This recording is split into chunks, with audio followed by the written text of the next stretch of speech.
So hey guys, for today's video, I'm talking about the 5 program steps.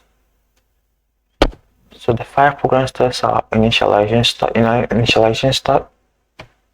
It is 1, 2, ready, go. Hey guys, so in today's video, we're talking about the 5 program steps. Basically a way your code can be arranged to highlight these steps. So we have the initialization step. Most code usually have all the steps. We don't have all of them, but some of them should be there. So I have the initialization step, input step, the process step, the output step, and the termination step. So our initialization step. Initialization step is basically those things you do before you actually start doing stuff with your code. When you create your variables, set your things to input to output, as you can see here, or begin the serial monitor. So a little bit scenario will be like turn on your computer, like initializing hardware. When you turn your computer, turn on the hardware component and load the operating system from the hard drive into the RAM. That's our initialization steps. So our input step will basically be getting data from our sensors like analog read and even digital read also, and shadow pass in, which gets user input from the serial monitor. Process step basically performing calculations when you do any add stuffs, and when you use these statements, these are processes in your code that got recording in process step. Output step basically giving stuff out, serial printing stuff, controlling an LED, maybe when you turn an LED or when you activate the buzzer that makes it sound like bing. A lot of output steps. Termination process really when you end your code. So ARDUINO lose forever, so does not have a termination process, since it just keeps running and keep running and keep running. You can create your own loop. You can create your own loop in ARDUINO. Actually, like stop, which uses some keywords like break and break keywords. Okay, we'll go over that when we enter the section on loops. So thank you guys. So I want to show you code where I try to highlight the steps. It's a very simple code. So let's go to our browser, our workway simulator. So I create a variable is a constant, integer button equals 2. So you want to turn any variable to a constant, just put the keyword constant beside and become the constant, and you can't change it. If you try to change it, it will give you an error. Let's try that.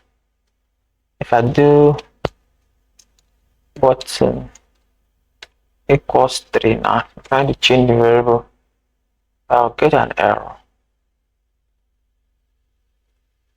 Oh, then I'll spell it well. Okay, it has to be inside a function. So if I try to put it in here, let's run it. See, read only variable button. It's not something we change. So we can't change it because it's a constant. You mostly use constant when you're defining things, so you don't mistakenly go and change them later in your code. If you mistakenly change them, the code will warn you since you made it a constant. So our initialization process is basically this whole process here. We create our variables, begin our serial monitor, declare our button over here as input and initialization process. Input is basically getting input from our sensor. So I took the input from the button and stored it in this variable, boolean variable. And I use this equality operator to check if this button state is equal to 0. Just show the print line, button pressed. So what it does, check if I press the button. If I press the button to print, give us an output stage. To print button pressed.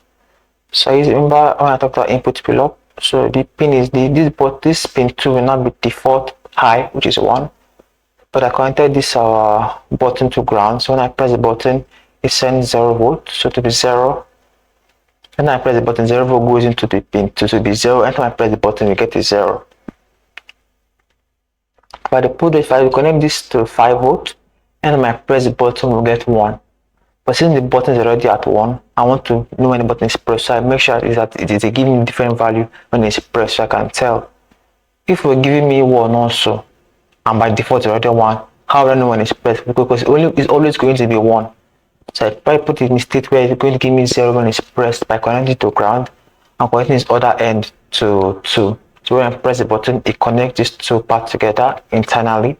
It connects these two parts together internally. So current will now flow from this pin to the ground. 0 volt can flow from this to this all the way into pin 2, then it will give us 0. Let's run our code. Now we see nothing until I press the button pressed, button press. So that's all for this video.